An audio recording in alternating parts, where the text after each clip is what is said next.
So let's talk about hormone changes. So many of the women that we connect with go through a hormone change due to medication, hormone blockers, or a overnight surgery, and hormones start to change so quickly. What type of connection does that play into our moods, emotions? Can you talk a little bit about what women could maybe expect after this major shift, and how we can help manage that, or what would be advised there? Yeah, I think certainly, right, there can be, because of changes in hormones, you can experience kind of changes to mood, elevation of anxiety can come up for people. Irritability was the word that I was told. Irritability. I used the word edginess, and then recently, and then I was told not to use that word, that it was offensive. It's great. It's like all encompassing, right? Yeah. Well, I personally like it, right? No, but so like, a sense of kind of just edginess. Sleep can be impacted, right? And so then that can also contribute to changes in mood and anxiety, right? When we're not getting good sleep. Right. I think it can also impact relationships, right? So hormone changes can impact relationships. It can impact sexual functioning that comes up for folks, right? So there can be huge changes for people because of changes in kind of, or a piece of it can be changes in hormones. So cognitive behavioral therapy can be really helpful. Interventions to be able to help with sleep dysfunction, like CBTI. So cognitive behavioral therapy for insomnia can be really useful for folks. And then working with your physicians to be able to better understand what treatments might be available and what might not be kind of available, to be able to also assist. Dealing with some of the hot flashes, for example. So there's some great medications that can be prescribed to be able to help with hot flashes. And some of those medications can also hit two birds with one stone, so to speak. So they can also help with mood related changes for folks as well too. So there's some different options that we can have, both pharmacologic and non-pharmacologic, that can be able to kind of assist with folks to kind of ride kind of the storm that comes up, and to try and treat maybe some of the symptoms, and then kind of the impact on kind of the whole person.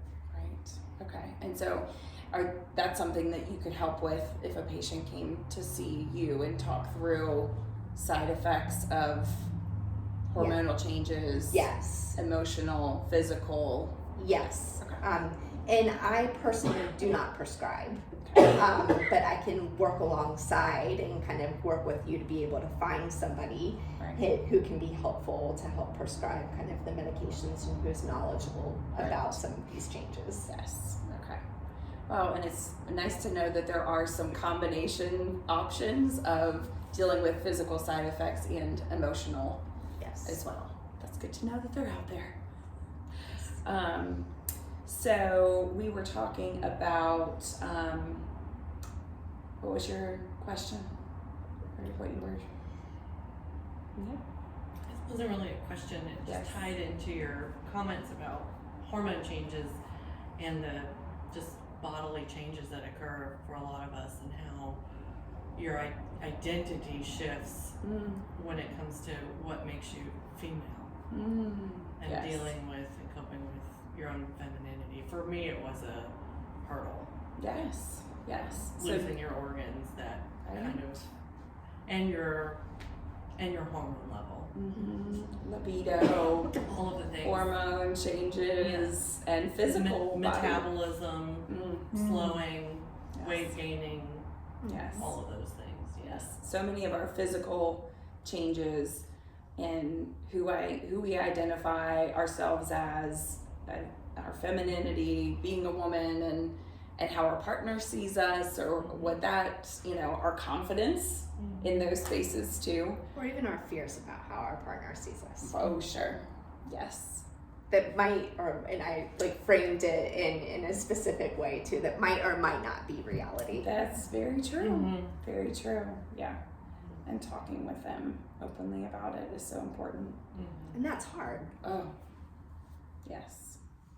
Because we have to be really, really vulnerable to be able to start to ask some of those questions and to open those conversations. Most definitely. And sometimes we're fearful of what those answers might be. And so then we don't even start those conversations. Right. Yes. And does your practice do couples therapy, or do you?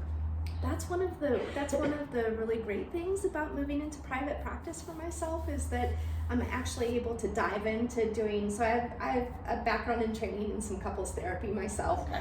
And so offer that in my private practice now, is both individual and then couples therapy as well. Okay.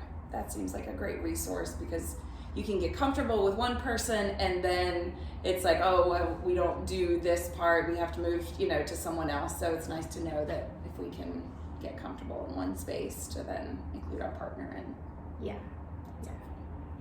Just as a caveat though, is I won't do individual therapy and couples therapy at the same time. Okay. Is that with the same couple and an individual. Okay. It typically doesn't work out that well. Okay. That's good to know. Yeah. Because you need to hear from both. Well, you're starting with one person, right? And your partner knows that you know them really well and have developed possibly a close relationship, right?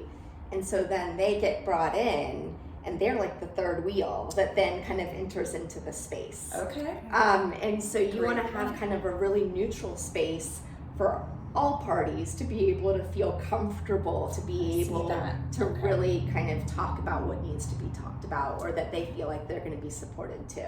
Right. So for kind of a short-term kind of conversation of bringing kind of a partner in to be able to have more of a really focused conversation about a particular issue, that can work. But if you're doing longer-term couples work, you really want to make sure that you're not doing individual and couples therapy at the same time. Very good point. I didn't think about it in that way, so that's great. Good. Okay.